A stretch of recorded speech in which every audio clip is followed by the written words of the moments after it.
Se você está ouvindo isso, é porque você está pronto para mais uma jornada no Fisiopod. Vamos nessa? E o nosso episódio de hoje está muito especial, não está? Demais, né? O nosso convidado, ele é sensacional. Vocês não têm noção disso. Mas antes de falar do nosso convidado, a gente vai mais uma vez agradecer o nosso patrocinador oficial do Fisiopod, que é a Zenfísio. E para você que ainda não conhece a Zenfísio, vai aparecer aqui na sua tela um QR Code para você acessar melhor e conhecer as plataformas da Zenfísio. O principal objetivo da Zenfísio é auxiliar fisioterapeutas empreendedores. Então, as plataformas são direcionadas para uma agenda, uma produtividade, uma organização do seu consultório, da sua clínica, do seu estúdio de Pilates. Então, acesse o QR Code, a gente vai deixar aqui na descrição e, mais uma vez, conheça os benefícios e as vantagens que só vocês, nossos ouvintes, terão através da plataforma Zenfísio. Vamos lá? Eu tô até nervosa aqui, peraí. Tem que, né, ajeitar a roupinha, alinhar o corpo. Tem, sim, com certeza.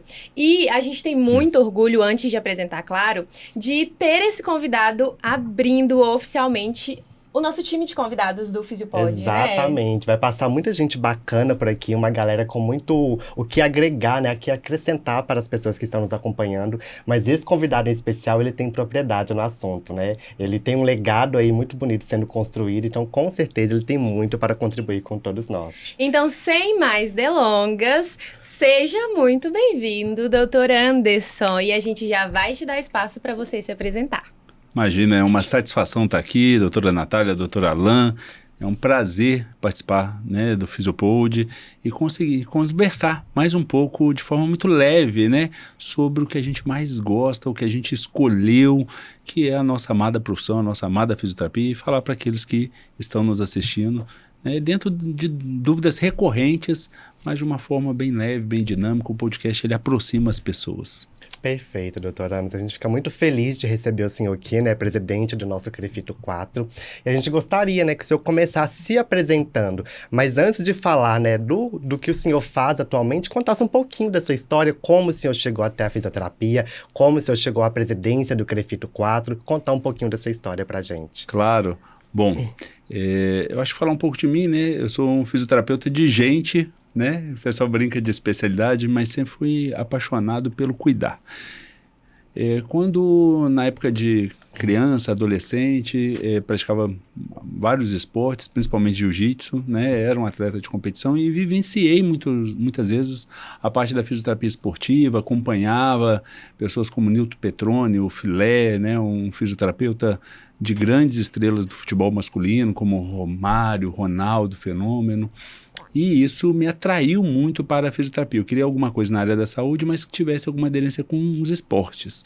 Por isso, busquei o vestibular, o processo seletivo para o vestibular, dentro da fisioterapia esportiva. Me interessei por quase todas as áreas, todas as especialidades. A gente entra com uma visão muito míope dentro do curso e a gente vê um leque de atuação. Exatamente. Quando estava me formando, né, a moda, né, assim, todo mundo querendo entrar dentro das UTIs, dentro dos hospitais, estava começando o fisioterapeuta assumir um protagonismo no manejo ventilatório dos pacientes. Então, fui para a USP para fazer cursos, né, de ventilação no Instituto Central. E aí surgiu uma oportunidade de trabalho na área de gerontologia, né, que eu também gostava bastante. Foi onde eu fui fazer pós-graduação, fiz mestrado, eu formei num dia, no outro dia eu estava fazendo mestrado em educação, pelo interesse na docência, né? Então comecei a dar aula em algumas instituições de ensino superior no sul de Minas, até onde eu me formei mesmo, me tornei coordenador da pós-graduação. E em Pouso Alegre foi onde eu acabei me estabelecendo como fisioterapeuta, né? Onde eu montei meu consultório, tinha clínicas em Três Corações, e lá eu comecei a coordenar num curso de graduação, coordenar o serviço de fisioterapia do Hospital das Clínicas Samuel Libânio e o serviço da prefeitura. Mas desde a graduação eu me interessava muito em não conhecer só a técnica, mas conhecer também a parte de legislação. Tanto que quando do vestibular eu tinha dúvida se eu queria fazer direito ou fisioterapia. E aí, dentro da graduação, sempre me interessei muito pela legislação. Falei, não adianta saber dirigir um carro sem saber as leis de trânsito. E nisso eu fui me aproximando das questões normativas, entendendo o Conselho Federal que estabelecia normas, questionando algumas até por escrito via Conselho Regional, quando eu resolvi e vi que a gente poderia ter um conselho mais próximo, um conselho mais educativo no ato fiscalizatório, e montei um grupo bem heterogêneo, em representação do Estado, com choques geracionais, de especialidades, para a gente se colocar à frente de uma gestão do Conselho. Perfeito, né? Uma trajetória muito bonita, né, Natália? Com certeza, e inspiradora, com certeza. E aí, um ponto que você me falou, que você já começou a comentar, é sobre a legislação, né? Que é um ponto que a gente quase não vê, infelizmente, na graduação. Eu queria saber de você, o que você acha que a gente pode fazer, de fato, para entender melhor, para suprir esse déficit que a gente tem, né? De conhecimento sobre essa parte. Bom, eu acho que por muitos anos, Natália, Alain e todos aqueles que nos assistem, as aulas de ética e deontologia ficaram nas mãos de pessoas assim que dão no núcleo comum várias disciplinas em outros cursos, né? Então fica muito dentro da ética filosófica, sem às vezes partir para a deontologia aplicada, e aquilo fica distante. Se dá muito no início do curso, a gente ainda não tem problema. Se dá na fase pré-clínica, parece ideal, mas ainda não, o aluno ainda não está prestes a formar para ter aquelas dúvidas. E quando se forma, ele está querendo correr atrás só daquele problema pontual. Então, obviamente, eu acredito que em todas as matérias do ciclo básico, ciclo específico e clínico, elas deveriam, nos componentes curriculares, estarem tratando da forma também, da mesma forma que ao se ensinar a aplicar uma técnica, precisamos entender o fundamento da técnica, a gente precisa entender a parte de legislação. A gente não tem nos cursos um direito constitucional. Sim. Então, muitas vezes, a gente não entende a interpretação dessa legislação, porque ela não é isolada, ela não é né, igual eu não pego um estudo e leio só ele e tomo como verdade absoluta. Sim. Eu não posso pegar um dispositivo normativo ou um artigo e ler ele isolado. Sim. Eu tenho que fazer uma questão de uma avaliação, uma análise mais sistêmica, mais sistemática e ver como um todo. Então, eu acredito assim, a gente tem tentado, via CREFITO, orientar os cursos de graduação na medida do possível, porque é o Ministério da Educação que controla, não são os conselhos, né? Mas sobre conteúdos para o componente de ética e deontologia, né, fomentado professores, a gente mantém encontro de coordenadores, de docentes, de núcleo docente estruturante, para que façam com que realmente este conteúdo da ética e deontologia seja transversal no currículo, né, e que as próprias sociedades científicas que têm os seus eventos, né, de atualizações em termos de guidelines, de revisões sistemáticas, também tragam as questões das prerrogativas, dos direitos, dos deveres, para que os profissionais tenham empoderamento. Perfeito. Só para a gente finalizar, eu acho que isso tem muita, né, nesse tópico, ele tem muito a ver com a nossa história. Porque como nós fomos regulamentados numa época em que se tinha um ato institucional que fechou o Congresso e cerceava muito a liberdade de expressão, de discussão política e tudo, a gente já nasceu como um curso superior, liberais, autônomos, mas os primeiros cursos, e não tinha como ser diferente, como foram ministrados por outros profissionais, prioritariamente médicos, que queriam naquele momento, não todos, né, mas no bastidor, que nós fôssemos subordinados tecnicamente, fôssemos nível técnico, né, que na época chamava tecnológico, e nós já nascemos como nível superior, mas eles eram os professores desses primeiros cursos. Eu acho que eles foram imbuindo a gente com algumas barreiras invisíveis que, quando a gente vai ver na legislação, não existem essas barreiras, mas nós fomos replicando. Como pai para filho se espelha, né? O filho é um pai como o pai foi para ele. Os nossos professores foram repetindo isso ao longo dos anos e para a gente se tornando uma verdade. E muitas vezes agora a gente busca ter do Conselho Federal normas que falam que eu posso fazer. Quando, na verdade, eu precisava ver se eu não sou proibido ou restrito e se está dentro do meu fazer. Se está dentro do meu escopo, eu poderia. Perfeito. E também, a gente falando nesse tópico, vai muito dos acadêmicos, dos alunos, dos próprios profissionais buscarem também, né? Porque eu lembro que quando eu cursei a disciplina, metade da minha turma ficava assim, mas essa matéria é chata, mas essa matéria não vai fazer diferença na minha vida. Mas quando a gente chega, se torna profissional de fato, ou até antes, a gente percebe que sim, a gente precisa dessa disciplina para seguir com uma ética de fato dentro da profissão. Então é muito importante a gente também chamar essa valorização dos alunos para essa disciplina, não só para a disciplina, mas para tudo que envolve a nossa grade curricular ali, né? É meio que uma percepção de valor da disciplina, né? Porque, igual o senhor falou, que o correto seria que ela fosse batida na tecla repetidas vezes, né? E, infelizmente, ela chega na nossa grade curricular muito cedo, onde talvez a gente não tenha maturidade ainda para receber aquela disciplina e de entender, né, o real valor dela. Então, se ela é repetida ali, tipo, matéria após matéria, até o período da nossa formação, meio que vira algo normal, algo que a gente vai ter a necessidade de estar sempre revisitando. E por isso que se faz necessário, né, o trabalho do CREFIT, das associações aí, de bater nessa tecla, de trazer pra gente as informações e essas atualizações que vai contribuir, né, que a gente entenda ali os nossos direitos e deveres e, mais uma vez, colocando em prática ali aquilo que, de fato, vai de encontro com a valorização da profissão. Dou aula de ética em cursos de fisioterapia há 20 anos. E até hoje, se me perguntarem em qual momento é o mais adequado, no início do curso, no meio do curso ou no final do curso, eu não vou te saber responder precisamente. Por quê? Né? No início, o aluno talvez está imaturo, mas ele poderia talvez entender aqueles valores, os princípios, né? Os conceitos de moral, de ética, de bioética, a aplicabilidade dele nos estudos, nas pesquisas, nos relacionamentos interpessoais.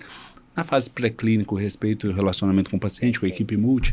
E no final do curso, ele já está mais interessado nas questões burocráticas para habilitação, né, na sua autonomia profissional, nas formas de normatizar. Então, o que nós precisamos é de tentar trazer o exemplo mais prático possível para que a pessoa realmente entenda onde ela quer chegar e ela interprete o que ela for encontrando ao longo daquela disciplina.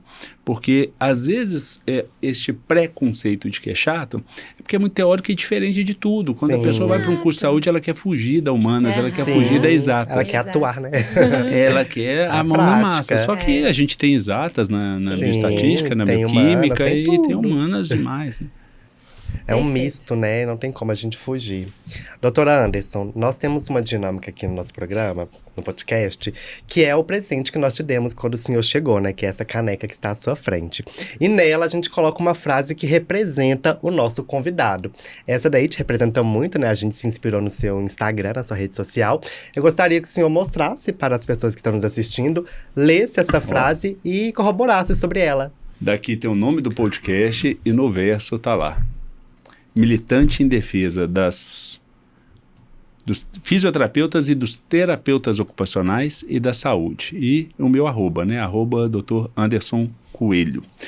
Bom, acho que, né, pela minha trajetória, eu sempre estive envolvido, né, desde a época de graduação. Eu fundei o Núcleo de Iniciação Científica e Pesquisa em Fisioterapia da universidade que eu estudava, em fisioterapia. Depois fui presidente da Comissão Organizadora de Jornadas Científicas, fui líder de turma, DA, DCE, né? Estava sempre envolvido representando o conselho, né, na Associação Brasileira de Ensino e Fisioterapia, e montei uma cooperativa de fisioterapia na cidade, né? Fui sócio fundador, né? Cooperado ali, montamos associação e cheguei no CREFITO. E ao longo desse tempo todo, sempre defendendo que os fisioterapeutas tivessem mais espaço de atuação, tanto em termos de cenários de atuação, ocupassem espaços, né, em termos de settings, né, hospitais, serviços de hemodiálise, né, no ambulatório, domiciliar, que eles tivessem mais recursos, mais técnicas, mais métodos, né, que tivessem mais propriedade para poderem fundamentar em seus atos e saírem do empirismo, né, defendendo então que eles tivessem autonomia profissional na solicitação de exames, nos fluxos, né, no atendimento à demanda espontânea, sempre fazendo interlocução com parlamentares, seja no nível municipal, estadual, federal, né, e buscando então garantir para o fisioterapeuta tanto mais campo de trabalho, quanto mais, né, liberdade para exercer o que ele já tem de direito, de autonomia, e, consequentemente, a sociedade ter acesso a uma saúde multidisciplinar. Porque quando a gente vê os gestores organizando as suas plataformas de governo, ficam muito limitados ao que a população reclama, que é médico, hospital, remédio, especialista da medicina e ambulância para levar. Então, assim, a população ela não conhece uma trajetória mais reduzida com equipe multidisciplinar desde o início da sua condição de adoecimento, né? Ou até mesmo a prevenção. Né? Nas atividades de atenção primária, muitas vezes nós encontramos um desvio finalístico dos programas e as pessoas desenvolvendo atenção secundária, terciária, né, na atenção primária, ou por desconhecimento, ou por ser mais facilitado, ou por suprir vazios assistenciais desses serviços. Então, eu considero que eu tenho tentado cada vez mais estar ao lado dos profissionais. Né? Nesta última gestão agora, esse foi um lema, inclusive, nosso, né, da diretoria com o CREFITO, na gestão do CREFITO, CREFITO sempre ao seu lado. Eu falo, estar ao lado não significa estar no seu lugar. Significa estar assistindo, auxiliando, caminhando juntos. Dando suporte, porque né? todas as pessoas querem o bem, mas é mais fácil às vezes a gente projetar frustrações ou responsabilidade no outro do que assumir a sua própria responsabilidade e a sua parte nisso. Nós tivemos várias palavras ao longo da história que foram se tornando palavras recorrentes da moda, né? Empreendedorismo, empoderamento. E assim, eu acho que a gente precisa de não só conhecer como incorporar a autorresponsabilidade, porque se nós estivermos juntos, falam que nós seremos mais fortes. Mas se estivermos unidos, aí nós seremos, sem dúvida, imbatíveis. Perfeito. Não, concordo plenamente, doutora Anderson. Perfeito. E esse é até um ponto que a gente traz para cá muito, né, Alan? De trazer essa ideia de valorização mesmo. Tanto da gente valorizar o nosso próprio trabalho, a nossa própria profissão, mas valorizar o nosso colega que está aqui do lado. Foi um comentário que a gente teve em um outro episódio, que às vezes a gente vê a classe médica muito unida, porque um erra e o outro tá lá junto o tempo todo, defende. E a gente vê uma falha muito grande, eu enquanto profissional, quando um fisioterapeuta erra, que aí a galera vai julgar e tudo mais. E a gente tem que sempre bater nessa tecla de que não, peraí, ele é teu colega, a gente tá aqui pra dar de fato essa responsabilidade, assumir essa responsabilidade, mas nos apoiar, nos unir, né, pra levar mais longe. E já que a gente tá falando de valorização, a gente quer abrir um tópico para que você fale melhor sobre quais ações atualmente o CREFITO 4, mais especificamente, está fazendo para que, de fato, a gente tenha mais valorização dentro da classe. Sim. Bom, olha só, a gente tem uma linha de gestão que a gente vem trabalhando com módulos anuais, né, de planejamento, né? Inclusive, recentemente nós fomos premiados, né, na 8ª Conferência Nacional dos Conselhos Profissionais por cooperações técnicas e parceria institucional. Então, isso a gente pode observar ao longo de várias situações, tá? Especificamente, esse prêmio foi em razão das equipes de estratégia de saúde da família, uma parceria com o Ministério Público para garantia de acessibilidade e o VUEI, que é uma parceria com a Unifal para orientações. Mas nós já fizemos também para inserção de fisioterapeuta nas UTIs. Então, o que a gente tem trabalhado por valorização, eu acho que não é tão pontual, mas é um conjunto de fatores. Nós entendemos que, na maioria das vezes, né, nós não temos que defender o mal profissional, mas nós temos que entender que, às vezes, ele pode errar por desconhecimento, em que pese a legislação dizer que ele não pode deixar de cumprir a legislação por desconhecimento, a gente pode entender que ele não teve intenção e que a gente pode criar várias estratégias de informá-lo. Então, além de capilarizar os nossos canais de comunicação, criar a TV CREFITO 4 no YouTube, criar site, criar redes sociais, né, Instagram, Facebook, revista eletrônica, cartilhas digitais, cartilhas físicas que os fiscais entram, um calendário assim extenso de eventos, minimamente a cada 15 dias um evento presencial, fóruns online, abraçando vários segmentos da categoria. Então, assim, coordenador de curso, estudantes, auditores, reguladores do SUS, prestador de serviços domiciliares, hospitalares, para capacitar, sob o ponto de vista técnico, sob o ponto de vista científico, sob o ponto de vista normativo, né?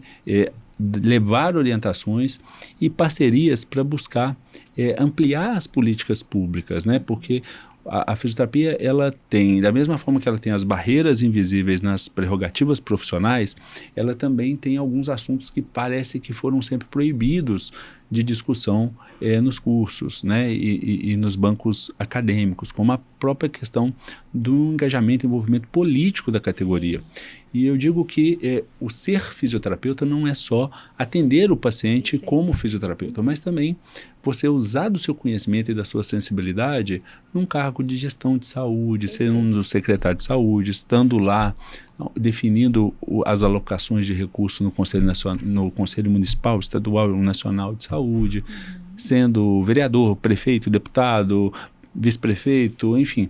A gente precisa de ocupar esses lugares, sendo coordenador de curso, diretor de faculdade, reitoria. Então, acho que isso é uma forma também. Então, nós mantemos uma comissão de assuntos parlamentares que faz interlocução para isso, né, para a gente caminhar com os projetos. Então, a gente tem uma linha de ações no Conselho para a gente tentar levar informação, além da fiscalização, uma fiscalização educativa, orientação e principalmente tentando escutar, uma escutativa. A ouvidoria nossa é dali do gestão participativa que a gente vê as principais dores para a gente criar nossas atividades para o ano seguinte.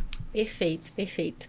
E já entrando mais uma vez nesse tópico que você falou, quais passos a gente pode seguir para entrar mais especificamente dentro de um CREFITO, por exemplo? Eu sou acadêmico, estou me formando, quero muito atuar dentro de um CREFITO, tá ali nessa parte. Quais passos a gente pode já ter, assim, de início? Sem dúvida. Olha só, nós somos poucos querendo fazer com boa vontade, né?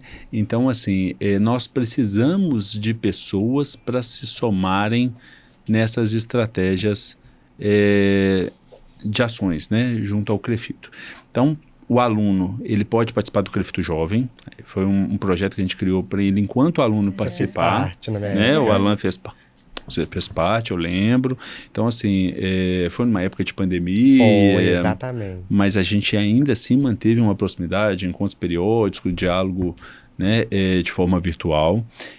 Nós temos projetos que o aluno ele pode estar participando, ajudando na organização, estando lá presente. A gente tem feito a cerimônia do jaleco, que é um compromisso com a conduta ético-profissional, com a postura ilibada, né, para atendimento na mudança, no rito de passagem do ciclo teórico prático para o ciclo clínico, de formação clínica, né, dentro do Tribunal de Ética do CREFITO.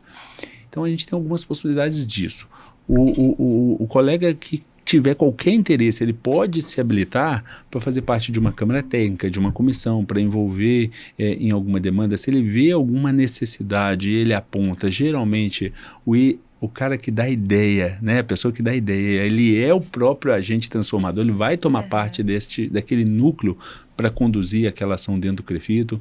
Ele pode fazer um concurso para agente fiscal quando abre e pode montar uma chapa para se candidatar e ser um conselheiro. Perfeito. Perfeito. Existem muitas possibilidades, né, então, de fazer parte, né, de contribuir também, né, com a valorização da profissão, né, dentro do CREFITO, né, doutor Anderson. Voltando ainda sobre a valorização que a gente estava falando, eu lembro que quando eu estava na graduação, eu participava de muitos eventos, né, e um deles o senhor estava presente e fez um comentário que me marcou muito e que mudou a minha visão de valorização da profissão. Era uma pergunta muito voltada, né, sobre a desvalorização, né, a pessoa queixava que ela via a fisioterapia como uma profissão desvalorizada. E o senhor discordou naquele momento, o senhor disse que é muito injusto a gente querer comparar a fisioterapia, que consideravelmente é uma profissão nova, quando comparada com a medicina, né, que tem anos aí, e que nós somos sim uma profissão valorizada, temos coisas a conquistar ainda, mas somos uma profissão valorizada e que é muito injusto a gente querer compará-la com outras profissões com muito mais anos aí de carreira. E eu queria ver o seu ponto de vista, como que, diante do seu ponto de vista, né, enquanto presidente, fisioterapeuta, enxerga hoje a valorização que nós temos com a fisioterapia? Eu acho que a gente precisa entender que o contágio social ele existe, né? E nós precisamos nos espelhar naquelas pessoas que são bem-sucedidas para ver o que fazem, como se portam, o que estudam, né? O que comem, onde andam, como se portam. Hoje no Globo Repórter. Exatamente. Então, assim, não é um interesse mas na verdade você é fruto de um meio. Sim. E assim, atribuir à profissão, né, o seu sucesso ou fracasso, ele não é possível, porque nós temos pessoas que formaram na mesma turma, tiveram as mesmas oportunidades, então, de aprendizado, né, sejam de extensão, de pesquisa, de ensino, né, as vivências nos settings de formação, de treinamento de serviço em estágio, e que formaram e buscaram caminhos distintos e têm sucessos distintos. Então, por isso, volto na autorresponsabilidade, porque é uma dedicação que a qualquer momento você pode mudar para o bem ou para pior. Então, assim, você tem pessoas cobrando valores muito diferentes, entregando resultados diferentes. Os resultados não são iguais, né? Nós somos uma profissão e nós temos um arsenal terapêutico que depende muito da habilidade de escolha e plano terapêutico de cada profissional para ele ter sucesso ou não, né? No atingimento do êxito terapêutico ali. Então, quando você tem uma profissão que já tem sim reconhecimento social, as pessoas já sabem o que é fisioterapia, já sabem quando procurar, temos pouca representatividade política e isso faz diferença, porque quando a gente observa outras categorias tem e a gente percebe outras que foram para esse caminho, o que está acontecendo. Você falou da medicina, a medicina se organizou lá atrás, fizeram vereadores, deputados estaduais, deputados federais, senadores, e hoje é uma bancada que fica atrás somente da agropecuária e da evangélica, né? A bancada médica. A enfermagem percebeu isso, né, começou a eleger seus representantes e aí conseguiram avançar com vários projetos. Então a gente precisa, né, de ter esta percepção, a gente precisa de que os profissionais entendam as formas de negócio. Ele não é formado só para ser carteira assinada, né? Muitas vezes ele cria um CNPJ, um negócio por uma necessidade, não por uma oportunidade, para vender para plano de saúde, para tributar menos, mas ele não teve ao longo da formação interesse de buscar e nem depois, e não contratou alguém para isso, porque você não precisa saber fazer tudo, mas então que delegue para isso as formas de você constituir uma empresa, as formas de você negociar, de como inovar. A fisioterapia, ela não precisa ser uma intervenção chata, como no passado. As pessoas não precisam não gostarem de... Vocês verem que assim, alguns métodos e técnicas que sempre vêm sendo mais valorizados, precificadas de forma maior, são mais intensivos, que dão mais resultado, que têm atendimento individualizado, né? Que a pessoa encurta, às vezes, a trajetória dela naquela linha de cuidado. Perfeito. Perfeitamente. E vai muito de encontro com o que a gente sempre fala, né, Natália? Que a valorização que nós almejamos para nós, enquanto profissionais, e para a profissão, nós devemos, em busca dela, né, construir, ser protagonista, né, o que a gente sempre fala aqui com a minha frase da Canela, ser protagonista da nossa carreira e buscar, né, a nossa valorização ali de fato. E essa representação política que o senhor citou, doutora Anderson, a gente concorda muito, e a gente visa que ela é tão importante que ontem, né, no nosso congresso, foi o nosso segundo e último dia, a gente convidou, né, o fisioterapeuta, o Eduardo Paulinelli, que é um candidato aqui de Belo Horizonte nas eleições, para ir lá falar um pouquinho, né, das ações, das políticas públicas que ele visa implementar, né, e que vai com certeza contribuir com a nossa ação, né, fisioterapêutica aqui em Minas Gerais. Minas está com mais de 100 candidatos fisioterapeutas nos 853 municípios, seja para vereador, vice-prefeito, prefeito. Quando nós tivemos em Belo Horizonte um colega fisioterapeuta que fez fisioterapia, já era até parlamentar, o Ronaldo Gontijo. Ele foi autor de várias leis. Uma delas, por exemplo, foi do PSF, inclusão do fisioterapeuta no PSF de BH. E o secretário municipal de saúde, quando ocupou uma cadeira no Ministério da Saúde, o Elvésio Magalhães, instituiu um NASF com um exemplo do que se tinha em BH, ampliando e colocando fisioterapeuta. Então, assim, como que às vezes a sensibilidade de um fisioterapeuta para esse olhar não só garante ampliação de vagas, acesso da população e um olhar mais ampliado para a saúde multiprofissional, saúde integral. Então, assim, nós precisamos sim envolver com isso, entender, não precisa ser um colega nosso necessariamente para nos defender as nossas pautas, mas a gente tentar buscar pessoas que defendam. O nosso partido político é a fisioterapia. Exatamente. Precisamos ter referências Independente lá do dentro, partido né? que a pessoa está na legenda, porque isso Sim. não existe candidatura independente, nós precisamos Exatamente. apoiar Claro. ou os nossos pares ou aqueles que defendem as nossas nossas pautas, causas. que não são Exatamente. egocêntricas. A gente quer garantir acesso para a população à assistência fisioterapêutica. Exatamente, concordamos muito com o senhor nesse ponto de vista, porque a gente precisa de ter representatividade, né, para que a gente seja visto, né, e alcance ali também os nossos resultados, objetivos profissionais. Sim. Vamos fazer a dinâmica? Vamos. Eu acho, né? Vamos. Deixa eu te explicar, doutora Ana, essa dinâmica. É um quadro de números, onde nesses números vão ter algumas pautas, onde nós queremos saber a sua opinião, conforme isso aí na tela, ó, de 1 a 8. O senhor vai escolher um número, vai aparecer uma palavra ou uma pergunta que seja, e o senhor vai dar a sua opinião a respeito dela e nós vamos conversar a respeito um pouquinho, tá bom? Pra gente começar, qual número o senhor gostaria de que a gente abrisse aqui primeiramente? Então vamos começar pelo número 3, não é isso? 3 Isso pontos é um mesmo. plano perfeito, geométrico. Perfeito, piso salarial. Eita, novo, assunto novo. Essa é uma pauta nova, né? A gente viu que acabou de ser aprovada numa comissão, né? Agora segue para mais uma comissão adiante. Eu gostaria que o senhor falasse um pouquinho sobre como anda essa proposta do piso salarial. Bom, hoje eu gastei uma aula para falar sobre isso para os alunos, mas eu vou falar de forma muito sintética. Esse Claro. é um assunto que é necessário, está desde 2015 tramitando no Congresso, e agora a gente está muito mais próximo de atingir um êxito do que já tivemos. O piso salarial ele pode acontecer de duas formas, né? Ele pode acontecer por acordo coletivo entre o Sindicato dos Obreiros, sindicato da categoria com o sindicato patronal, o sindicato dos empresários, né, que tenham carta sindical, que tenham este poder. Então, no nosso caso, Sinfita e Sindong, né, um acordo entre os dois. Se isso não tiver acordo, vai para uma judicialização e sai por dissídio, ou por lei municipal, estadual ou federal. Municipal valendo para o município, estadual para o estado, federal para a nação. Pode escolher só para serviços públicos, para serviços públicos e particulares. É um assunto complexo, ao mesmo tempo super necessário. Complexo porque se ele for baixo demais, ele pode virar um teto. As pessoas não querem pagar mais que isso. Sim. E se ele for alto demais, pode causar demissão. Hoje nós temos 87% da categoria são formadas por mulheres. 92% dos serviços de fisioterapias, os CNPJs, os donos são CPFs de mulheres, fisioterapeutas. Então não é alguém que criou um negócio. Os empregadores são os próprios fisioterapeutas. E 95% dos RTs, dos responsáveis técnicos, também são fisioterapeutas, né? Mulheres.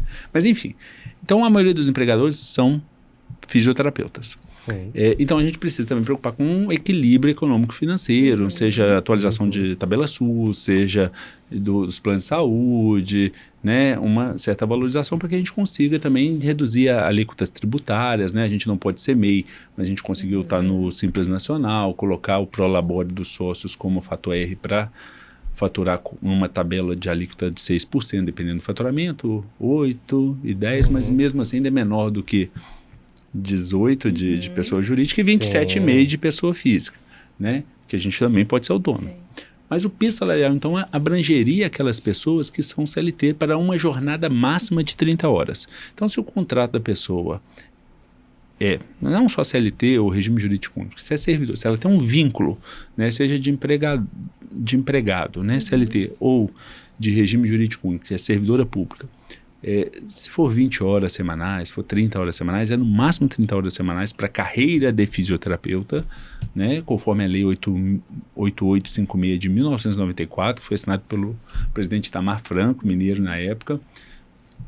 Este projeto tenta mudar isso. Aí ele tem um rito de tramitação, né? Para ele ser ordinário, ele passa por várias comissões que analisam aspectos específicos em cada comissão, mérito e forma. Forma geralmente é a CCJ, a Comissão de Constituição, Justiça e Cidadania, para ver se tem uma boa técnica legislativa, se não é inconstitucional, se ele não tem nenhuma antijudicidade, né? Mas aí, por exemplo, esse projeto ele nasceu no Senado, né? Então tramitou em comissões lá, na Comissão de Assuntos Sociais, Saúde, tramitou na Comissão de Trabalho de lá, foi no plenário, foi aprovado e foi para a Câmara dos Deputados. Aí lá na Câmara dos Deputados ele passou em caráter conclusivo pela Comissão de Saúde, Então, sobre o aspecto de saúde, vai melhorar a saúde, melhora a condição das pessoas, né, tendo um piso salarial, mais dignidade, condições de se qualificarem. Passou pela comissão do trabalho, melhora a condição do trabalhador sobre o aspecto de trabalhista, né, social. Sim. E na semana, né, do dia 14, né, no dia 14 de agosto, ele passou na Comissão de Finanças e Tributação.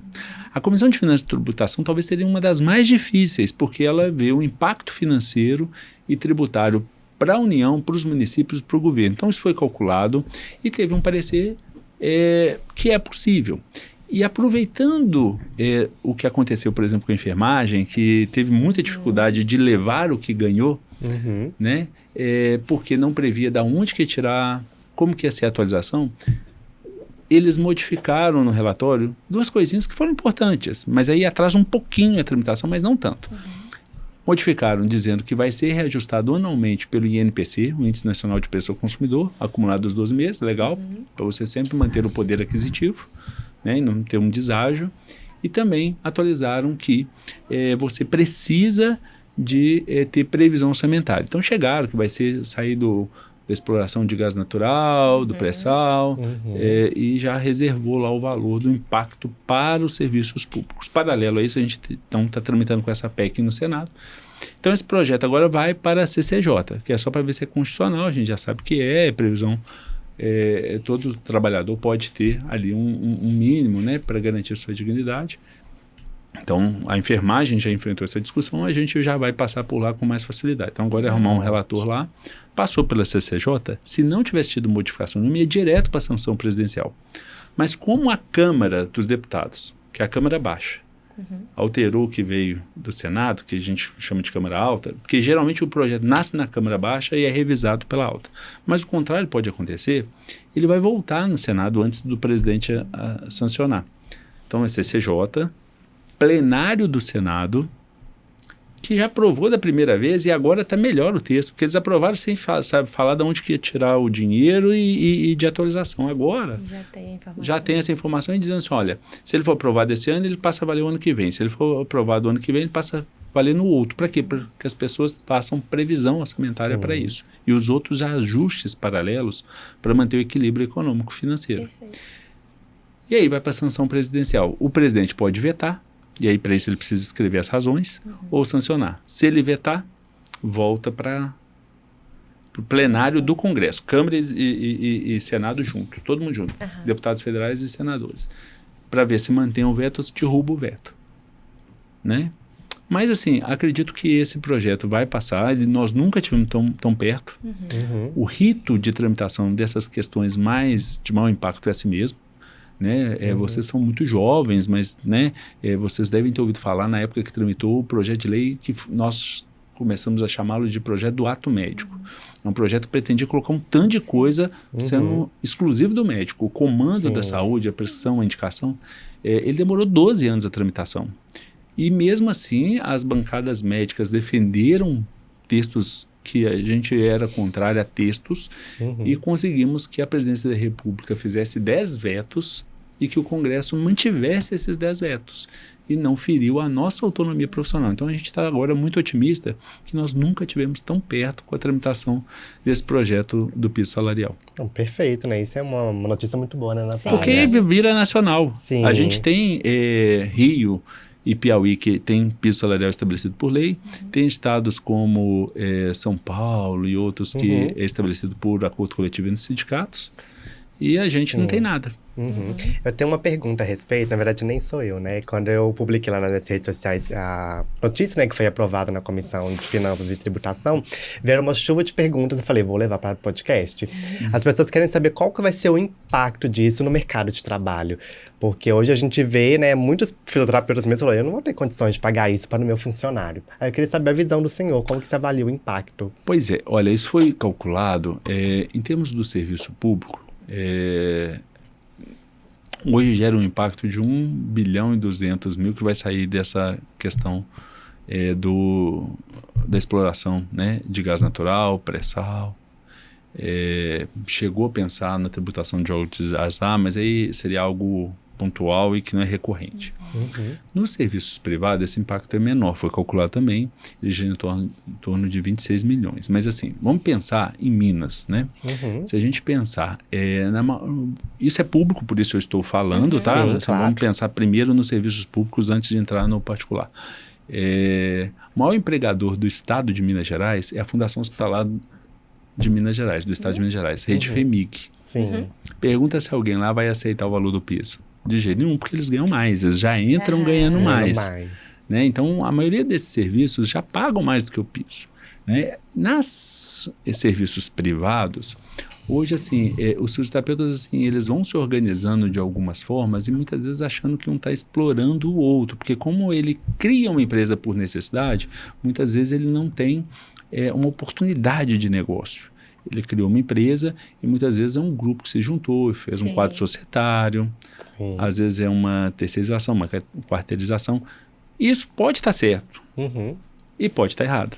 Cada caso é um caso, cada caso tem que ser analisado, porque pode ter sim fraude de contrato de trabalho, exploração, e aí isso tem que ser analisado, né? Pelo Ministério Público do Trabalho, sindicatos, enfim. Mas hoje pouquíssimas pessoas têm um vínculo formal. Então, para que a gente não tenha realmente um impacto assim, de demissão, de restrição desse vínculo formal que muitas pessoas querem, né, da carteira assinada, a gente precisa trabalhar paralelo a isso. Então, por exemplo, na reforma tributária, nós já garantimos 60% a menos da tributação para prestação de serviço de saúde em fisioterapia. Tal como na época que a gente conseguiu. Nós não podíamos ser MEI, mas conseguimos colocar no anexo 3 do Simples Nacional, fisioterapia e terapia ocupacional só. Então, no anexo 3, a alíquota caía para 6%. E se você faturasse mais de 1,5 milhão, 10%. Então, assim, a gente tem que, paralelo a isso, tentar fazer uma orientação dos profissionais para negociação com as operadoras de plano de saúde, porque ele tem autonomia de negociação, é um negócio entre partes privadas, né? Ele pode aceitar ou não, ninguém de fora pode interferir, nem sindicato, nem associação, nem conselho, nem outros profissionais, por mais indignados que a gente possa ficar com o valor que está ali naquele anexo. Então, o que nós precisamos caminhar paralelamente a isso é uma preparação dos profissionais para se organizarem, né, frente às operadoras de plano de saúde para negociação, frente aos seus valores. O COFITO já fez no passado um estudo com a Fundação Getúlio Vargas para o custo operacional do atendimento, para indicar uma referência de valor mínimo ético e deontológico para manter uma qualidade assistencial mínima, para que o profissional consiga usar como referência. Então, às vezes, ele mascara e esconde alguns custos que ele deveria sim incluir no valor. Então, por exemplo, se ele está num local que é do pai, ele fala, não pago aluguel. Não, alguém estaria pagando aluguel, ele tem que colocar aquilo nos custos dele. Né? Um petit four, essas coisas. Então, ele precisa de ver a estrutura, a localização, além do honorário dele, né? Do valor técnico, da hora técnica dele, para precificar. E tem referências. Né? E ainda tem as referências, que é o Referencial Nacional de Procedimentos, que tem tanto os procedimentos regulamentados quanto o valor mínimo. Então, como eu disse, ele é necessário, o tema piso salarial, mas é complexo por causa disso. Como a maioria dos empregadores são fisioterapeutas, este é o grande receio. Mas existem formas dele se adaptar, de tributar menos em termos de encargos trabalhistas. Se ele, por exemplo, opta pelo Simples, hoje nós temos as sociedades unipessoais, que a gente está inclusive estudando junto ao COFITO, uma eventual isenção da pessoa jurídica nesses casos em que a pessoa é sozinha e tem uma pessoa jurídica só para emitir nota fiscal. Então, na verdade, ela atua como quase que um autônomo, só que dando nota fiscal. E tem outras formas de composição. Inclusive, se a gente olhar como exemplo, a advocacia, os salões, eles criaram mecanismos legislativos de fazer outras formas de organização. Salões parceiros, advogados associados, para a gente tentar mitigar, diminuir esses impactos financeiros. Ótimo, perfeito. Vamos para mais um, então? Porque eu tô vendo que vai render, hein? Pode escolher mais um número, doutora Anderson. 6. Eita, também polêmico, hein? E aí, a gente quer saber, de fato, a sua opinião. Não só na área da saúde, a gente vai voltar bem para a área da fisioterapia. Qual que é a sua opinião sobre o EAD na fisioterapia? Bom, um ensino puramente na modalidade à distância, a gente sempre foi veementemente contra, né? Em 2016, sem falsa modéstia, eu minutei um projeto de lei, coloquei na mão de um colega que era parlamentar, na época deputado, hoje senador, e ele apresentou um texto para alterar o artigo 80 da Lei de Diretrizes e Bases da Educação, para dizer que o governo iria incentivar o EAD, exceto nas profissões da área de saúde. E ao longo disso a gente vem fazendo campanhas de conscientização para os profissionais não aceitarem vínculos precários de tutores, gravar aulas que vão se repetir há anos, porque as verdades científicas elas mudam, né? A grande verdade hoje é a grande mentira de amanhã, a grande mentira de hoje é amanhã, e volta igual moda de calça, né? Igual moda de roupa, né? Os estudos eles vão se aprimorando, tem coisa que vai e volta. Então a nossa preocupação, por mais que as atividades práticas e clínicas sejam presenciais obrigatoriamente, a gente entende que o ideal para a formação de um profissional de saúde, onde as relações interpessoais precisam ser baseadas no humanismo, precisam ter um desenvolvimento de postura, né? Eles precisam ser espelhados nos mestres desde o início da graduação. Sim, e terem referências boas, negativas, mas para ele fazer um vetor resultante de uma formação do seu perfil profissográfico. Né? Então, a gente teve, durante a pandemia, um ensino remoto, síncrono, obrigatório, por uma questão de saúde, né, de saúde pública, de crise sanitária de importância internacional, que os alunos ficaram nas casas e os professores ministraram aulas por plataformas. Isso não pode se confundir com a modalidade de AD, onde as aulas são gravadas, o cadastro é isso. Hoje tem uma diferença. Hoje os cursos presenciais, e o MEC não existe sempre presencial, flex, híbrido, a diesel, não tem isso. Para o MEC existe presencial e EAD. O presencial, ele já tem por normatização do Ministério da Educação, uma parte dele que pode ser ministrado pelo uso das tecnologias de informação e comunicação, pelas TICs. Nós não somos contrários ao uso dessas ferramentas, que podem ser, inclusive, muito boas. Porque facilita. Facilita, você consegue enriquecer. Né? Eu mesmo já convidei professores do exterior ou de outros estados para estarem contribuindo em aulas comigo e interagindo com os alunos, e que talvez eu não teria nem tempo de formalizar isso via instituição ou custo para trazê-los, mas isso não pode substituir um professor, né, da área. Então a nossa preocupação está muito na qualidade da formação profissional, a gente quer que mais pessoas tenham acesso, a gente quer, agora, o discurso de que isso para popularizar o ensino, que é mais para socialização, ele não nos parece verdadeiro, porque eles estão concentrados nos grandes centros, os polos de educação presencial das instituições que oferecem AD, elas não estão nos lugares longínquos, sem contratação, que não tem curso, difícil acesso. Não, eles estão nos grandes centros, onde já existem inúmeros cursos. E nos preocupa sobremaneira o número de vagas ofertadas, porque como a maior parte dessas instituições estão em bolsa de valores, a gente vai chamar de capital aberto, né? Então em que qualquer um pode investir comprando ações, a pessoa quer comprar ação em uma coisa que pode crescer. Então a pessoa compra assim, olha, nós temos 20 cursos credenciados, podemos chegar a 40. Neste curso a gente tem 100 vagas credenciadas, podemos chegar a 1.000. E aí ele vê o potencial de crescimento e cria estratégias agressivas de mercado. E às vezes até, de certa forma, é agressivo porque começa muito baixo o valor da mensalidade, capta os alunos e depois, mais no final, aquele valor fica alto e a pessoa já está ali. Né? Então, isso é uma preocupação, porque a gente tem, por exemplo, em Minas, nós completamos agora em agosto 40 mil fisioterapeutas. Né? Então, muito, né? 40 mil fisioterapeutas.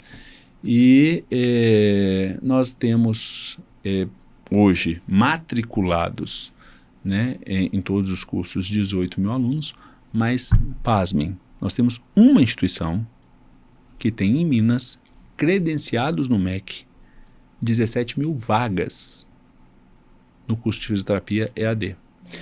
Aí você fala assim, mas o CREFIT é contra o EAD?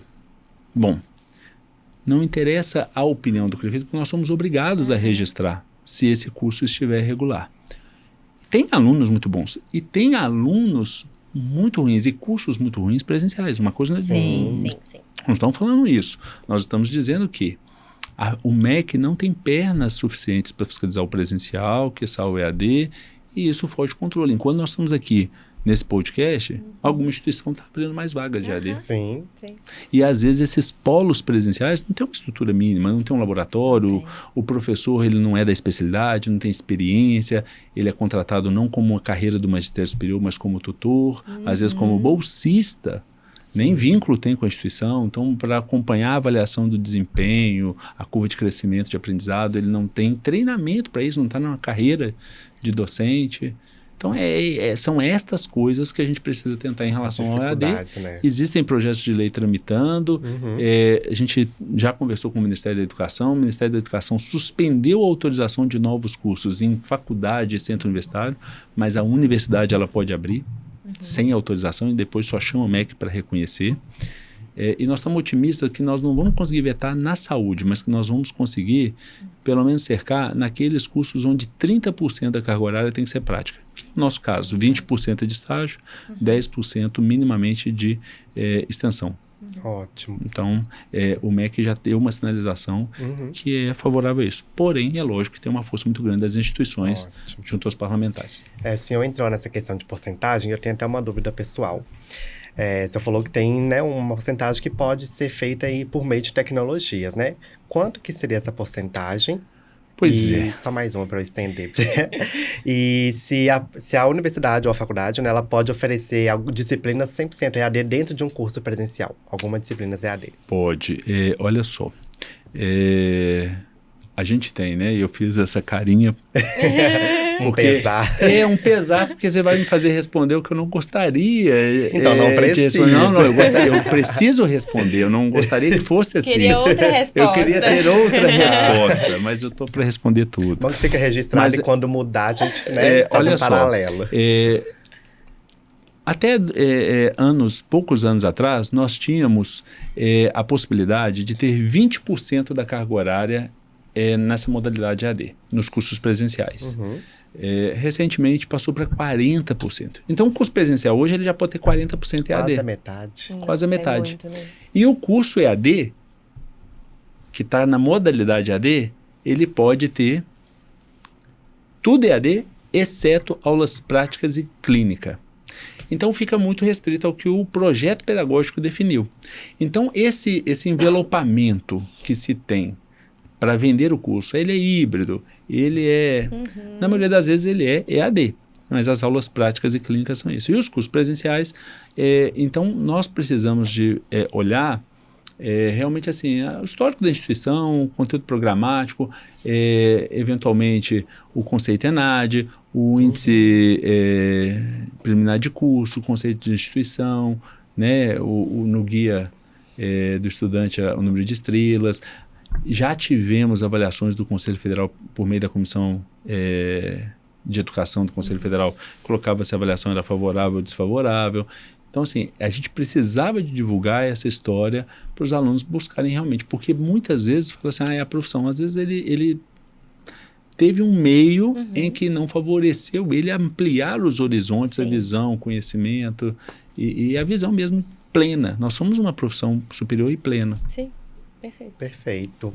Não, respondeu super bem, né? Ele ficou uma pauta bem completa. Vamos para o próximo número? Vamos no final, número 8? Bora, número 8. O que nós temos aqui? Fiscalização. O que a gente quer saber? Amo ou odeia, né? Eu já caí em uma fiscalização. Não que eu caí, eu estava na clínica quando chegou a fiscalização no CREFITO.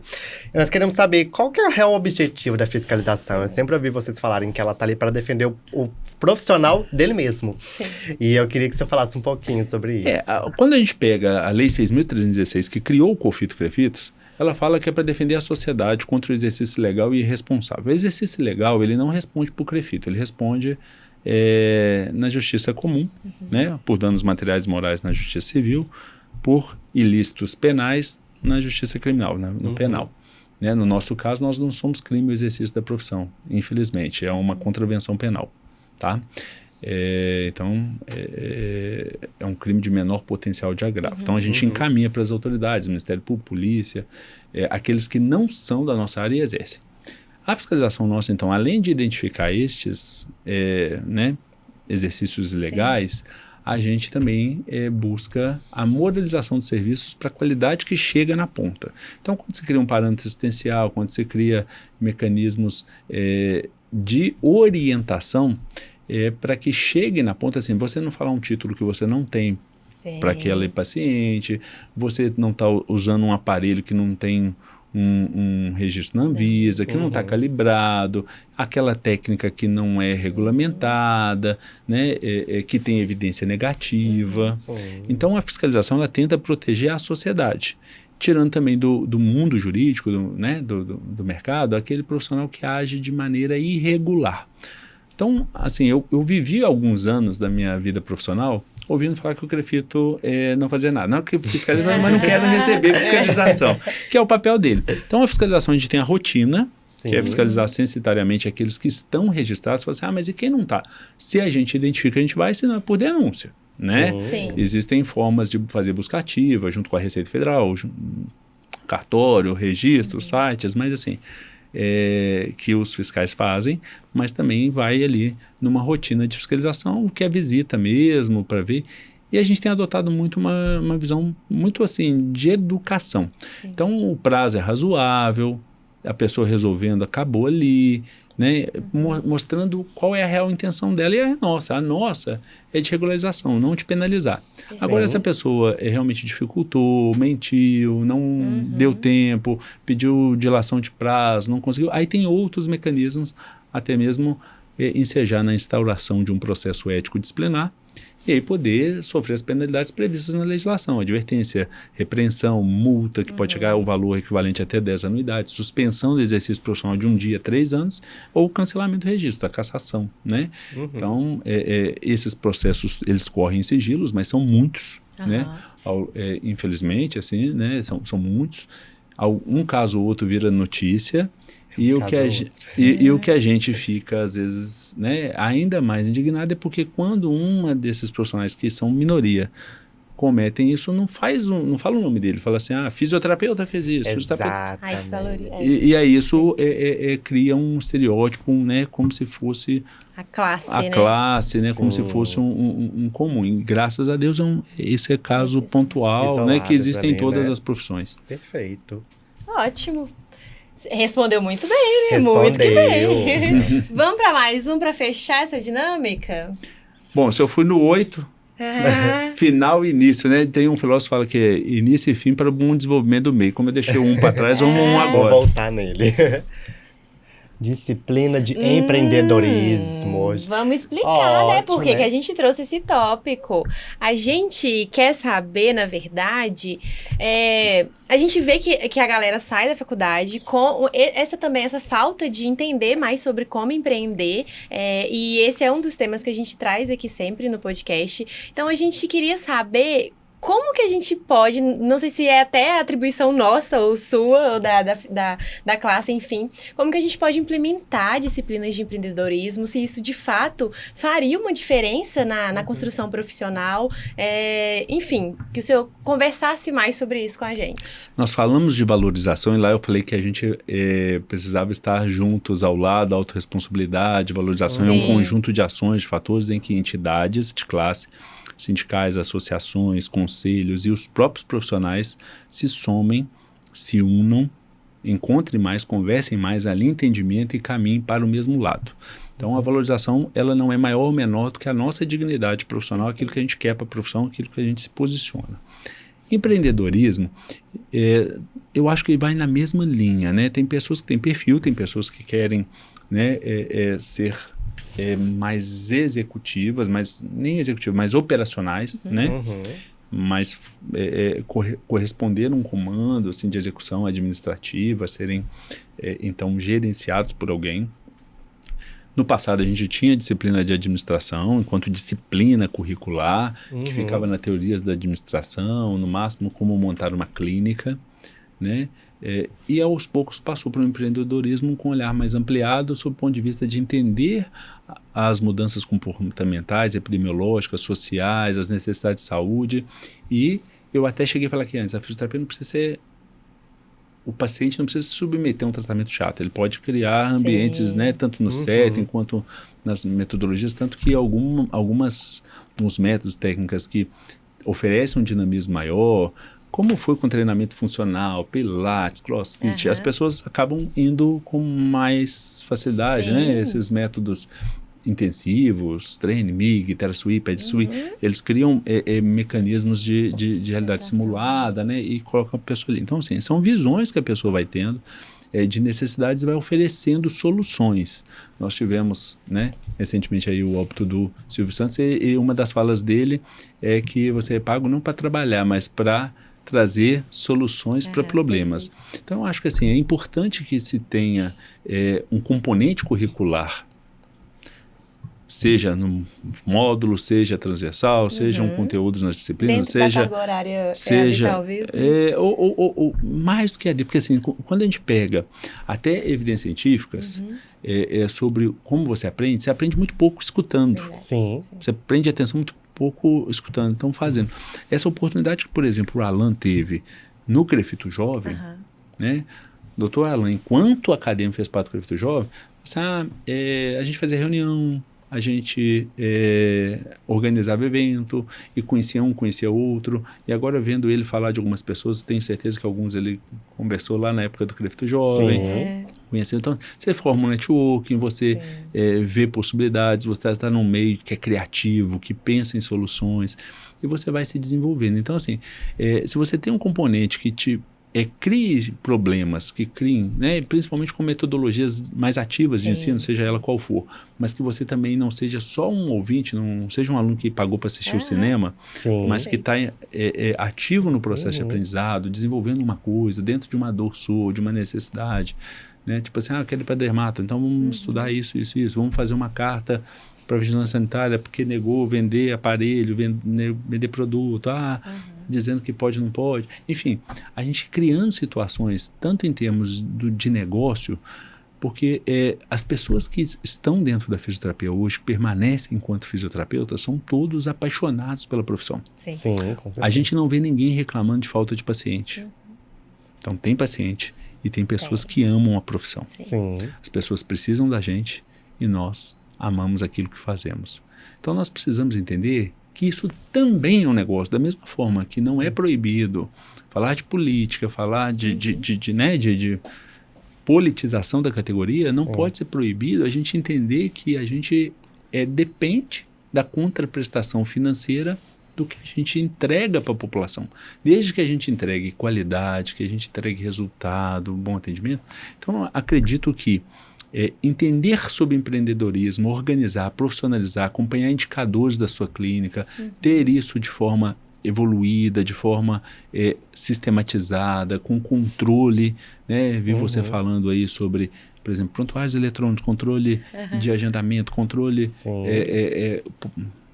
no comércio eles fazem pós-venda. Por que não a gente criar um relacionamento com o cliente que teve alta, marcar para voltar? Então, assim, este relacionamento, as estratégias de relacionamento com o nosso cliente interno e com o cliente externo, seja ele paciente ou na prevenção, manutenção, mas assim, ele precisa ser desenvolvido ao longo da nossa formação profissional. Né? Então, assim, se vai ser dentro de uma disciplina, se vai ser conteúdos dissolvidos ou, né, formados, mas e eu tenho ficado muito feliz com alguns congressos que eu tenho vistos. Por quê? Antigamente, a gente em congresso era só novidade de técnica. Agora, eu há muito tempo já não vou para falar de técnica, né? As pessoas acabam me conhecendo como presidente do conselho, mas então chamam para falar de legislação. E já vejo falando de ferramentas de gestão, de controle de indicadores, de acreditação de serviço. Então, assim, hoje a gente já começa a ter... Então, por isso que eu falo que é somatória. Se o conselho fala, se vocês falam no podcast, se a faculdade fala dentro da sala de aula, se as associações científicas falam, né? Isso vai entrando num senso comum, Sim. né? Assim, não vai normalizando, vai A situação, ligando para né? um lugar comum no meio da categoria, porque é imprescindível. Sim, perfeito. E o senhor hoje, o senhor tem noção de quantas instituições de ensino têm disciplinas voltadas a esse quesito de empreendedorismo na sua grade curricular?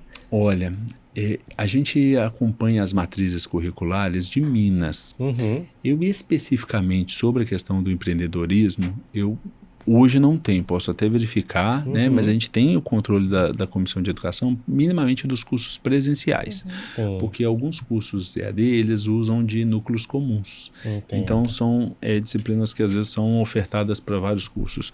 Mas acredito que a grande maioria tenha. Tem, Dificilmente um não ter. Só que aí é que está. Às vezes o conteúdo fica em teorias de administração ou a forma de ministrar que às vezes fica num ponto de vista muito teórico e muito abstrato, menos aplicado à realidade. Perfeito, doutora Ana. Você respondeu super bem a nossa dinâmica, você saiu super bem, né?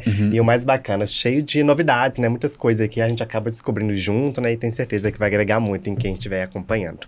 Bom, pegando esse gancho, né? Nessa familiaridade de empreendedorismo, né? Gestão e tudo mais, a gente quer saber a sua opinião sobre hoje o marketing digital para os fisioterapeutas.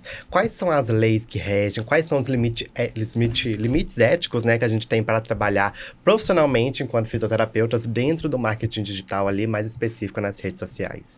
Eu costumo dizer que o código de ética ele é criado com 3 objetivos principais, mas isso assim não está escrito, é uma coisa que numa leitura, em simplificar ele em modos, eu falo assim, olha, ele tenta evitar a concorrência desleal, ele tenta evitar a mercantilização da profissão e ele tenta proteger a sociedade para uma qualidade assistencial mínima. Então, eu acho que pegando essas 3 grandes dimensões, eixos, esta é a intencionalidade, a teleologia da norma que institui o Código de Ética. Antigamente era a Resolução Conflito 10 de 78, agora 424 de 2013 e atualizada pela 523 em 2021. Bom, este código de ética que foi atualizado foi inclusive para permitir foto de antes e depois e para permitir divulgação de foto de paciente, que antes era proibido. Se fala de datilógrafo, se fala de impresso, se fala de conteúdo digital, se fala... Eu acho que assim, o princípio, né, de valores, de conceitos, né, de moral, que é um conjunto de bons costumes no seio da categoria profissional, ele se permanece em qualquer lugar. Né? Então, assim, é lógico que a gente deveria ter o bom senso para várias questões, né? Estar dentro do nosso fazer, respeitando o colega, respeitando o paciente. Então, assim, todas as vezes que eu vejo o marketing digital hoje também, a gente não pode ficar fora dele. Se é um meu negócio vender prestação de serviços de fisioterapia que eu me posicione, a prestação de serviço do ponto de vista civil, né? Quem tem aí algum amigo, advogado, familiar, vai saber que a prestação de serviço de saúde, ela é responsabilidade subjetiva. Mas dependendo se eu fizer um marketing errado, vira responsabilidade objetiva, que é bem pior. Que eu vou vender não mais o meu serviço, mas vou vender resultado. Por exemplo, eu faço isso quando eu prometo um resultado, seja uma coluna ficar sem dor, seja um antes e depois na dermatofuncional, na área da estética e cosmetologia. Se eu vendi aquele resultado, a pessoa não tem o resultado, eu sou responsabilizado civilmente na justiça por isso, eticamente. Então, assim, eu posso me posicionar nas redes sociais, posso colocar foto de paciente, posso colocar foto de antes e depois, posso... O que eu não posso, então? Concorrência desleal. Se eu falo que eu sou melhor do que o outro, sou o único que tem, que o outro, meu método é melhor que ele, é lógico, assim, você fala assim, mas isso existe? Existe, gente. Sim, existe carro de som, né? existe carro de som que passa nas ruas anunciando clínicas. Né? Chegou, igual tem o carro da pamonha, depois ele volta fazendo a propaganda de uma clínica. E preços para fora do estabelecimento, né? Você está fazendo concorrência pelo preço, não pelo seu valor. Então, assim, se divulga como autoridade, a pessoa vai buscar você. Você nem precisa fazer tão... mas aí é uma sugestão, não tem norma falando sobre isso, mas assim... necessariamente não precisa nem estar naquela postagem o seu telefone, o seu endereço. Se você divulga como autoridade naquele assunto, as pessoas vão na sua bio, acham seu contato, manda mensagem, procura no Google, vai em algum lugar e te acha. Né? Mas você está sendo uma autoridade. Às vezes colocar fotos apelativas de lesão, que para nós é comum, porque é estatisticamente frequente, as pessoas leigas que estão vendo o nosso feed, acompanhando a rede social, para aquilo é uma cena ruim.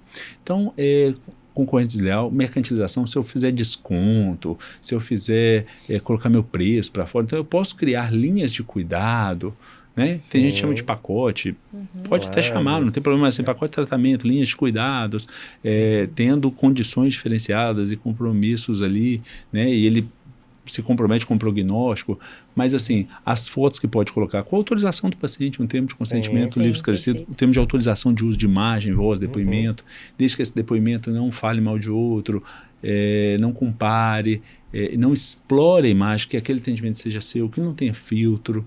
As pessoas abusam tanto do filtro que às vezes assim, no antes tinha tatuagem, no depois sumiu até a tatuagem. Sumiu a tatuagem. Então assim, é nesse sentido que o Código de Ética. Então o Código de Ética ele vale para qualquer âmbito de divulgação profissional. Essa divulgação tem que ser respeitosa. Um alerta só é o seguinte: pós-graduação lato sensu, o Código de Ética ele não fala para a gente colocar em cartão de visita, receituário. Por quê? Porque pode confundir a pessoa com um especialista profissional. Então a gente pode colocar as nossas áreas de atuação sem problema nenhum, pode colocar recursos que tem a clínica, aparelhos novos que chegaram, fala sobre os efeitos, fala sobre a evidência científica, mostra autoridade, mostra cultura, ciência. Agora, não induzam a pessoa a achar que aquilo é o único e exclusivo tratamento para ela, que é o melhor para ela, que sem aquilo ela não vai melhorar. Não induz a pessoa a achar que você é melhor do que ninguém. Não induz a pessoa a vir para você porque você é mais barato, né? As falsas promessas, né? Exatamente, porque aí você pode incorrer, inclusive, em ilícitos, né? De propaganda enganosa, de charlatanismo, né? Quando você promete algo que é comprovadamente ineficaz, né? Eu acho que assim, pior até do que a ausência de evidência, é a evidência negativa e a pessoa está usando. Exatamente. É partir do princípio do bom senso, né? Ali, Exatamente. E outra, você pode consultar o Crefito. A gente hoje tem um canal 24 horas, né? Com atendente virtual que responde. E no horário, se quiser falar com o atendente humano, de 8 da manhã às 17 horas, a inteligência artificial lá não conseguiu te ajudar, você vai pelo WhatsApp, vai presencialmente, e-mail, a gente responde muito rápido, se mandou, manda de novo. Isso a gente não pode se queixar, no WhatsApp do Crefito 4 responde muito rápido. Não, mas eu vou também fazer um comentário, porque assim que eu me formei, eu fui lá buscar a documentação e tudo mais, entregar a documentação, na verdade, e eu fiquei impactada com a forma do atendimento. E eu vou levar o elogio pra você. Impecável, eles te recebem tão amorosamente, tão calorosamente, e a gente recém-formado já chega assim, né? Igual um pintinho morrendo de medo. E a recepção foi tão calorosa, então... Pessoal do Crefito, parabéns, vocês estão de parabéns. E já puxando esse gancho, sempre que eu postava nas minhas redes sociais, que eu compartilhei muito essa parte da minha graduação, sabe? Eu recebia muitas dúvidas de acadêmicos, de estudantes, que de fato não entendem o que eles precisam para entrar como profissional, quais as atribuições que eles precisam correr, o que eles precisam ali ter para... de fato atuar na profissão. Eu queria que você comentasse mais, deixasse os espaços para que eles busquem essas informações sobre isso. Bom, primeiramente, assim, em nome de toda a direção do Crefito, mas principalmente do núcleo de apoio ao profissional, né, que hoje é coordenado pela servidora Bárbara Moreira, né, que coordena o núcleo de atendimento e apoio profissional. Esse atendimento a gente sempre sonhou por ele enquanto profissional, né? Rápido, eficaz, né? Assim, acho que a gente precisa mais de celeridade, né, e acolhimento. Agora, entenda também que isso é o esperado. Você chegou na casa do fisioterapeuta e do terapeuta ocupacional mineiro. Então, a gente tem que chegar lá com essa liberdade, que esse espaço de controle ético-social, que ali é o tribunal de ética, que vai julgar os profissionais que, né, transgridem código de ética, também é o espaço de conciliação, de mediação, de proposição, tá? Mas assim, hoje a gente tem vídeos instrutivos para o primeiro registro, a gente tem um programa de acolhimento do recém-formado, que nós vamos dar mais publicidade a ele, para orientar exatamente os mecanismos que a pessoa busca para se registrar. Ela não precisa registrar de imediato, hoje o registro, pelo menos em Minas, é muito rápido, né? no CREFITO 4, ela vai registrar na circunscrição que ela vai trabalhar. Se ela vai mudar de circunscrição, ela pode mudar e procurar aquele CREFITO de lá para transferir para lá. A anuidade que ela pagou é a anuidade, ela transfere junto com a pessoa, ela não vai pagar de novo. Se ela atuar em mais de um estado, ela pode ter inscrições secundárias quantas ela quiser. Nas inscrições secundárias, o valor do tributo é de 25% do valor da anuidade, a anuidade é dividida, a primeira anuidade tem 50% de desconto, né? E se a pessoa parar de trabalhar, por qualquer motivo, filho casou, vai passear, vai fazer doutorado fora, vai ficar um tempo fora, ela dá baixa até o dia 31 de dezembro do ano, para não gerar a anuidade do ano seguinte. E ela reinscreve com o mesmo número a hora que quiser. Não existe mais para aqueles que são formados há mais de 2 anos, estou brincando, há um pouquinho mais de tempo, a franquia temporária, a franquia provisória, licença temporária de trabalho, agora é direto ao registro definitivo e é muito célere, né? Sim. Então a pessoa pode consultar, a gente tem tanto o pessoal do atendimento, quanto fiscais de plantão, conselheiros, temos níveis de atendimento, dependendo do tipo de dúvida, vai subindo, até mesmo quando precisa de um parecer, e se é algo que é normatização, a gente provoca o Conselho Federal para ele padronizar o entendimento, porque a profissão é uma só no Brasil inteiro. Não existe de falar assim, em tal estado pode uma coisa, no outro não. É a mesma coisa no Brasil inteiro. Perfeito. E já falando, né, nesse nível nacional, âmbito acadêmico, outras dúvidas que a gente recebe muito é sobre a prática do estágio extracurricular. Quando que, de fato, eu posso fazer um estágio extracurricular? Bom, sei que a gente está fechando o nosso tempo, né, querendo falar muita coisa, mas o estágio é uma questão que tem muita irregularidade ainda, já melhorou, agora voltou a ter muito estágio irregular por causa do número de cursos e também acredito que é pela desinformação. A Lei 11.788 de 2008, ela versou sobre estágios em qualquer nível, fundamental, médio, superior, em quaisquer cursos. E aí ela trouxe o estágio curricular obrigatório e não obrigatório. Mas no artigo 1º dela, ela coloca que estágio é ato educativo escolar supervisionado. Ato educativo escolar supervisionado. No artigo 2º, ela fala que faz parte do projeto pedagógico. Fala que tem que ter plano de atividade, que é o plano de ensino. Então, em resumo, não existe estágio extracurricular. Todo estágio é curricular. Para ser curricular, ele tem que ser absolvido pela instituição de ensino. O que estava acontecendo com o número de alunos em franca expansão, aumento de demanda, plano de saúde obrigando, tirando o limite, era uma fraude ao contrato de trabalho, o uso de mão de obra barata desqualificada em larga escala, pegando pseudos estagiários, travestidos então de estagiário, mas colocando para exercício legal para atender pacientes ao ponto de termos serviços flagrados pela fiscalização, onde se tinha um fisioterapeuta para cada 23, 27 estagiários. Isso já aconteceu em 2 serviços em Belo Horizonte, para se ter uma ideia, no passado. Né? Então, em 2013, o Conselho Federal instituiu 2 normas. A Resolução COFITO 431, versando sobre estágio curricular obrigatório, e a Resolução COFITO 432. Então, é essa, talvez, que as pessoas queiram saber. A 432 fala que o estágio não obrigatório, que é aquele que não precisa de análise do aproveitamento para ser promovido ou não de período e passar na faculdade, ele tem que ter crachá do CREFITO. E aí, qual que é a exigência dele? Você já está fazendo estágio na graduação, já está no penúltimo ano, então se o curso são de 5 anos, no 7º período, e já tem o estágio curricular obrigatório. Você só vai fazer estágio onde você já passou, já foi aprovado nas disciplinas específicas da área, né? Básico ali, né? Básico. E aí tem alguns critérios, por exemplo, que vem da lei federal. Por exemplo, a lei fala que a cada 5 empregados você pode ter um estagiário.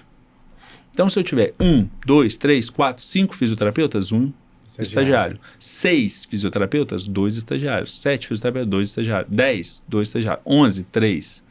E a partir do número, 25% ali. Então, assim, a gente tem ali 20 ou 25. Agora me fugiu aqui, mas isso está na lei, está lá também na resolução COFITO 432 de 2013. do estágio curricular não obrigatório. E aí, assim, a regra é, tem o crachá. E as pessoas falam assim, mas por que eu não posso fazer antes? Você pode fazer visita guiada, visita técnica, Sim. mas estágio observacional. Quem fica só observando? Passa um pouquinho, ele começa a fazer. E está tirando um lugar de um profissional. Então, além de estar chegando, não está tendo a supervisão adequada, é como se aprender a dirigir com um cara que põe o braço para fora, cruza o braço com o pai. Na hora que chega na autoescola, você não aprendeu corretamente. E no nosso caso, fala assim, vou fazer bem que eu vou ser empregado. Isso pode até acontecer, mas muitas vezes eles te agradecem e põem outro. E acaba que torna-se uma experiência que você nem aproveita muito, né? Quando você faz ele na hora que não está adequada. Agora, o obrigatório, a instituição tem liberdade de pôr até no primeiro período. Aí é uma questão de coerência do núcleo docente estruturante dentro da proposta que se tem para o curso. Perfeito, doutora Anderson. Infelizmente, estamos caminhando para o final do nosso podcast. Foi um bate-papo muito gostoso. Mas antes da gente finalizar, eu gostaria que o senhor olhasse para a sua câmera e deixasse um recado, né, para os fisioterapeutas, estudantes de fisioterapia que estão assistindo a esse episódio.